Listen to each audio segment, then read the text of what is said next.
السلام علیکم، میں ہوں ہانیہ اور آپ دیکھ رہے ہیں وائس آف ہانیہ۔ آج ہم ذکر کریں گے آپ صلی اللہ علیہ وسلم کے لہل و نہار کا۔ بسم اللہ الرحمن الرحیم۔ یقیناً تمہارے لیے رسول اللہ صلی اللہ علیہ وسلم کی شخصیت بہترین نمونہ ہے القرآن۔ تو آج کا ہمارا ٹاپک ہے جمعے کی سنتیں۔ تو فرمانے الہی ہے ترجمہ ہے ایمان والو، جب جمعے کا دن نماز کی اذان ہو جائے تو تم اللہ تعالیٰ کی ذکر نماز جمعہ کی طرف جلدی آ جایا کرو اور تجارت چھوڑ دیا کرو۔ وضاحت: جمعے کے وقت تجارت کرنا حرام ہے، فرمان رسول اکرم صلی اللہ علیہ وسلم ہے۔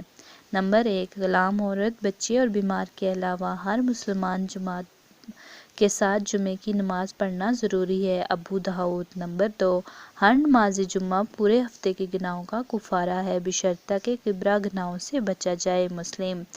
نمبر 3، شرعی عذر کے بغیر مسلسل 3 مرتبہ نماز جمعہ چھوڑنے والے کے دل پر اللہ رب العزت گمراہی کی مہر لگا دیتے ہیں، ترمذی۔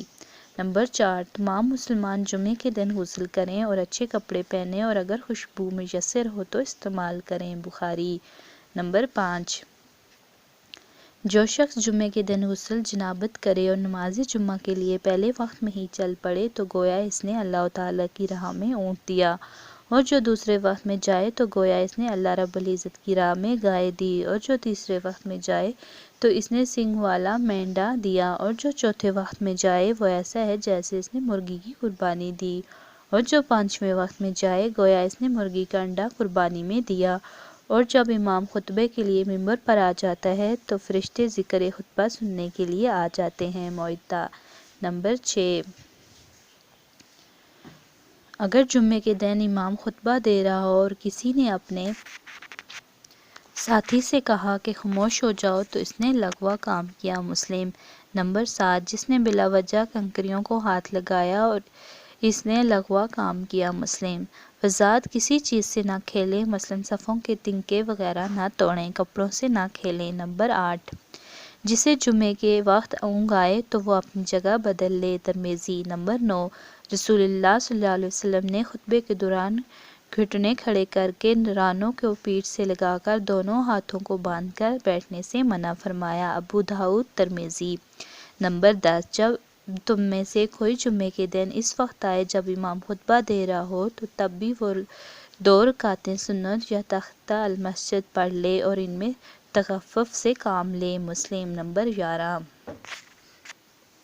مسجد میں بیٹھنے والوں کی گردنیں نہ پھلانگے اور نہ ان کے درمیان تفریق فاصلہ کرے، کیوں نہ کہ رسول اللہ صلی اللہ علیہ وسلم نے ایک شخص کو لوگوں کی گردنوں پر سے گزرتے ہوئے دیکھا تو فرمایا، بیٹھ جاؤ، تو نے تکلیف دی ہے، بخاری۔ نمبر 12، جو شخص جمعے کے دن سورہ کہف سورۃ نمبر 18 کی تلاوت کرتا ہے تو 2 جمعوں کے درمیان اس کے لیے نور چمکتا رہتا ہے، حاکم۔ نمبر 13، نماز جمعہ کے بعد 4 رکعت سنت نماز ادا کرو، مسلم۔ نمبر 14، عورتوں کو مسجد میں جانے سے نہ روکو، البتہ ان کے لیے گھر میں نماز پڑھنا بہتر ہے، ابو داؤد۔